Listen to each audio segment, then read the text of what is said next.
Cheers, hello. It's Sunday, the 18th of October now, and just a couple of quick things I want to just chat about. A couple of passings. People are passing all the time, and I can't keep up.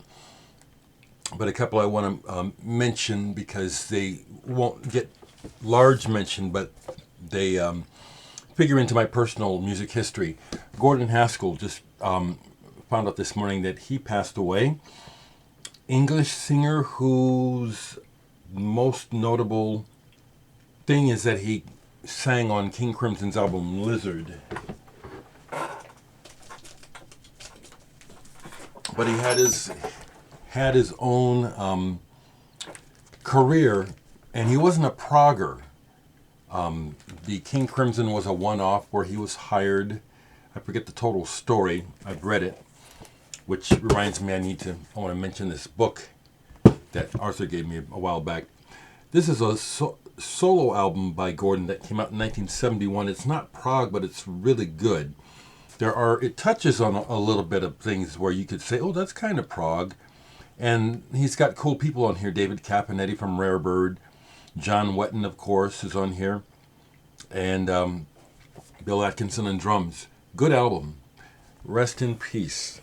And of course, if you know King Crimson, John Anderson of Yes is also on this album.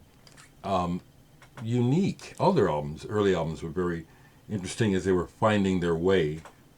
I like it quite a bit. Another musician of note for me who recently passed is Steve York, bass player who I know mainly from his work in Manfred Mann's band, Manfred Mann Chapter 3, but he did a lot of work, and if I looked him up, I could probably pull up quite a few records with his bass playing on it. But he influenced me, the way that I play bass. This guy, Steve York, literally did because of the sound on these records. This one is one of them, Manfred Mann Chapter 3. It's one of my favorites. Has kind of a dark, kind of almost claustrophobic feel to me. That's how it came across to me when I first heard it as a teen, because I've had several copies of this album, actually. But his bass playing is heavy on here, uses fuzz a lot, and kind of like Nick Potter of Vandergraaf Generator too. But it inspired me, it influenced me. I like that heaviness in that. I could tell he was playing with a lot of intent, and I learned from that. That's how I play. I also have this even more collectible Manfred Mann album, Volume 2. It's on Vertigo. And this is back when they were doing the jazzy thing. And this is a good album. Not typical. It is an English Vertigo. Yep. And I had burned a CD of it for myself.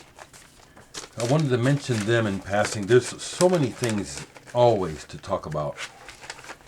But Arthur, if you catch this book is Electric Eden. It's about the history of folk rock, basically in England.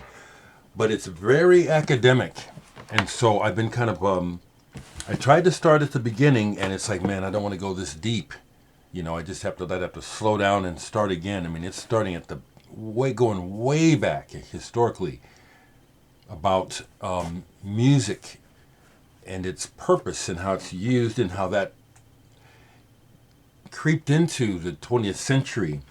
But this book is really quite interesting. It's quite good. I mean, it's like it goes all the way from that up to talking about Comus. I mean, they're even talking about Julian Cope and David Sylvian and stuff. Very comprehensive. I really appreciate this. So I've been reading it, like I said, just bits. And as parts capture me, I go back. I say, okay, now I got to catch the context, Thanks. Okay, a short one. Rest in peace, those people. David Toop, who is a musician in my friends' circle on Facebook and also well known to people who know about experimental, avant-garde, cutting-edge musicians. He was just saying this morning that his personal feeling, and I agree with it, is that this rest in peace, recognizing artists after they're gone is bullshit. Now, I agree with it in the sense that it's like you wish that you could get people's attention while you're alive. And it would be so nice if some of these people who are the pioneers and really deserving of people's attention could get it before they die. I think of myself, not like a pioneer, but the whole idea that, besides being a record collector, but also being a musician, that the accolades that more than likely one would get after death is meaningless to me. I won't know. I'm gone. So do it now. I agree with David too. Give them love now. Give people love now while they can appreciate it.